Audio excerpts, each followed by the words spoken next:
Hello students, how are you all. I hope कि आप सभी बहुत अच्छे होंगे और आप सभी ने जो पिछला चैप्टर वो अच्छे से कंप्लीट कर लिया होगा। So now let's move into the chapter number 11 and the chapter name is active passive voice. So student, हमने पिछले चैप्टर में टेंसेस के बारे में जाना। इस चैप्टर में हम जानेंगे एक्टिव और पैसिव वॉइस के बारे में। ठीक है, एक्टिव वॉइस जो कि एक पर्सन बोल रहा है, ठीक है, और पैसिव क्या होता है, उसी को कोई और पर्सन बता रहा है। ठीक है, सो let's start the chapter, but before starting this chapter, here you can see the starter point. Prepare a flow chart to describe any specified process. The tense must be consistent. अब यहाँ पर आपको क्या करना है, एक फ्लो चार्ट प्रिपेयर करना है जिसमें एक स्पेसिफाइड प्रोसेस आपको डिस्क्राइब करना है और टेंस यहाँ पर कंसिस्टेंट होने चाहिए। ठीक है, now let's start the chapter. So the first topic is active and passive voice. Read the following sentences. Ajay eats an apple. So here you can see student, doer of the action आपको दिया है, यहाँ पर subject पहले दिया है। eats आपका क्या है, action है यानी कि verb है। and apple क्या है आपका, receiver of the action जिसमें receive हो रहा है वो action। okay, तो ये आपका object है। So in the above sentence, Ajay is the doer of the action or subject eats is or subject is the eats, then that is the action. So basically student, in the above sentence Ajay is the doer of the action या फिर subject इसे बोलेंगे, और Yeats जो है वो action है या फिर वर्ब है। Okay, and an apple is the receiver of the action और object. Okay, so when the subject is of the verb is the doer of the action or acts or is active, the sentence is said to be in active voice। मतलब कि जो subject है verb का वो doer है action का, मतलब उसी ने ही वो एक्शन को परफॉर्म किया है। ठीक है, तो इस सेंटेंस को हम क्या बोलेंगे, एक्टिव वॉइस बोलेंगे। ठीक है, यानी कि एक्टिव वॉइस में जो सब्जेक्ट है वो ही डूअर है एक्शन का। ठीक है, फिर बीच में वर्ब है और उसके बाद ऑब्जेक्ट है। Okay, now read the following sentence. An apple is eaten by Ajay. सो यहाँ पर एन एप्पल क्या है, सब्जेक्ट है, वर्ब क्या है, ईटन है। ठीक है, so in this sentence an apple does not perform the action of eating, instead it receives the action. अब इस सेंटेंस में एप्पल एक्शन नहीं परफॉर्म कर रहा है, एप्पल रिसीव कर रहा है एक्शन को। ठीक है, जो कि अजय ने परफॉर्म किया उस पर। सो when the subject of the verb is the receiver of an action or is acted upon or is passive, the sentence is said to be in passive voice। मतलब कि जब सब्जेक्ट जो है वो रिसीवर बन जाता है एक्शन का, ठीक है, वो रिसीव कर रहा है एक्शन को, ठीक है, तो उस सेंटेंस को हम पैसिव वॉइस बोलते हैं। ठीक है, so basically student, passive voice में क्या होता है कि एक्टिव वॉइस में जो सब्जेक्ट था वो ऑब्जेक्ट बन जाता है पैसिव वॉइस में, और एक्टिव वॉइस में जो ऑब्जेक्ट था वो सब्जेक्ट बन जाता है पैसिव वॉइस में। ठीक है, जैसे आपने देखा कि an apple is eaten by Ajay, तो यहाँ पर जो एप्पल जो पहले क्या था, पहले ऑब्जेक्ट था, वो सब्जेक्ट बन चुका है। ईटन आपका सेम ही रहेगा, वर्ब का बस फॉर्म चेंज हो जाएगा इधर। ठीक है, सो आप देख सकते हो यहाँ पर वर्ब का जो है पास्ट फॉर्म आ गया इधर। ठीक है, फिर उसके बाद जो सब्जेक्ट था एक्टिव में अजय, वो ऑब्जेक्ट बन गया इधर। ठीक है, जिसके थ्रू एक्शन हो रहा है, किस पे हो रहा है, एप्पल पे। ठीक है, some more examples of active and passive voice आपको यहाँ पर दिए गए, जैसे कि Gauri bought a book, the subject is Gauri, तो गौरी यहाँ पर सब्जेक्ट है, Gauri is also the doer of the action of buying. Okay, so this sentence is the active voice.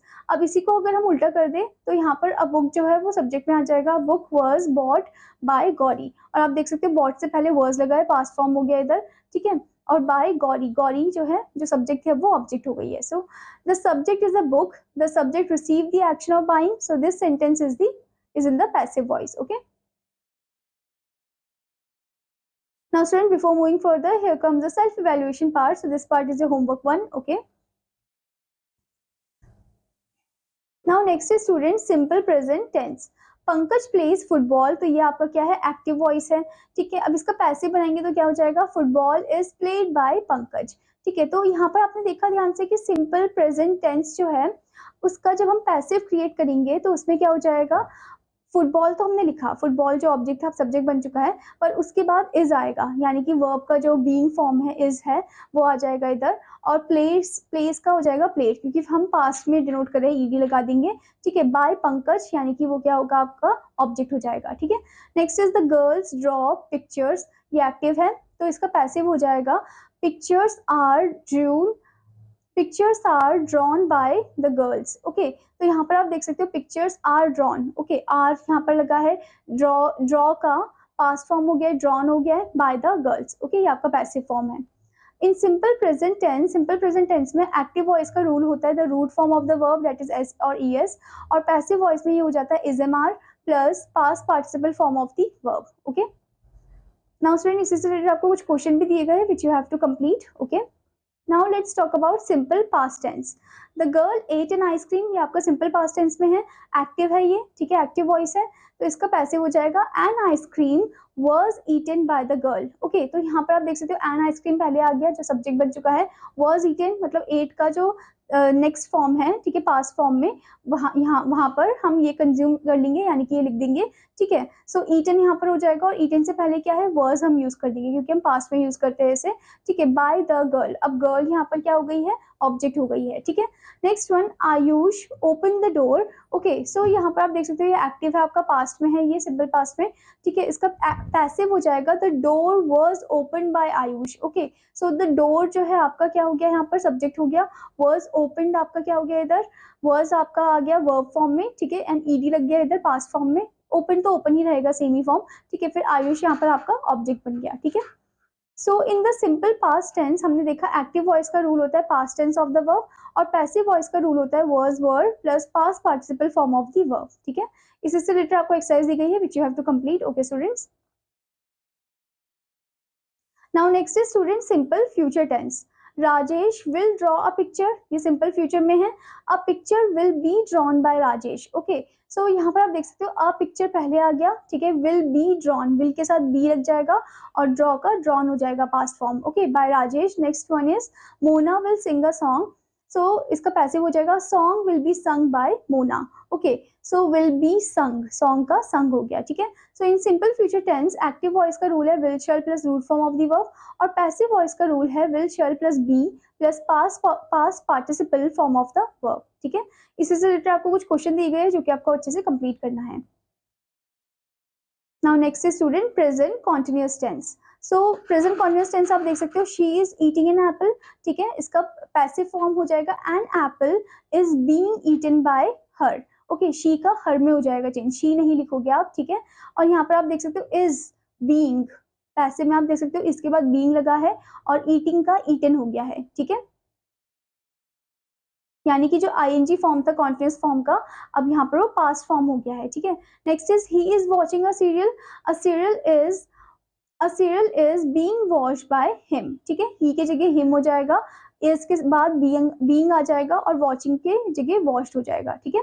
In present continuous tense active voice का रूल है is am are plus ING form of the verb, और passive voice का rule है is am are plus being plus past participle form of the verb, ठीक है। तो आपको ये ध्यान देना है कि जब भी हम पैसिव वॉइस फॉर्म करते हैं तो हम पास्ट पार्टिसिपल तो लगाते ही लगाते हैं, ठीक है। नाउ स्टूडेंट इससे से रिलेटेड आपको एक्सरसाइज दी गई है which you have to complete. Now next is past continuous tense. I was telling the truth, ये पास्ट कॉन्टिन्यूअस फॉर्म में था, the truth was being told by me, I हो जाएगा मी, वर्स के बाद बीइंग हो जाएगा, टेलिंग का टोल्ड हो जाएगा, ठीक है। Next one, they were chasing us, we, us का क्या हो जाएगा, वी, अस नहीं, अस से स्टार्ट नहीं करोगे आप सेंटेंस, ठीक है, जब आप पैसे में करोगे तो वी हो जाएगा इसका। So we were being chased by them, okay, they का देम हो जाएगा, we were being chased by them, ठीक है। So in past continuous tense आप देख सकते हैं rule, active voice was were plus ING form of the verb, next is passive voice was were plus being plus past participle form of the verb, okay. इसी से related आपको exercise दी गई है which you have to complete. Okay students, now next is student present perfect tense. He has solved the sum. Okay, present perfect में है, the sum has been solved by him. Okay, he का him हो जाएगा, has के बाद been और solved ही रहेगा, ठीक है। Next one, they have planted the trees. The trees have been planted by them. Okay. Now let's see the rule. In present perfect tense, active voice का rule है has have plus past participle form of the verb, और passive voice का rule है has have plus been plus past participle form of the verb. Okay. Now इससे related आपको exercise दी गई है which you have to complete, ठीक है स्टूडेंट्स।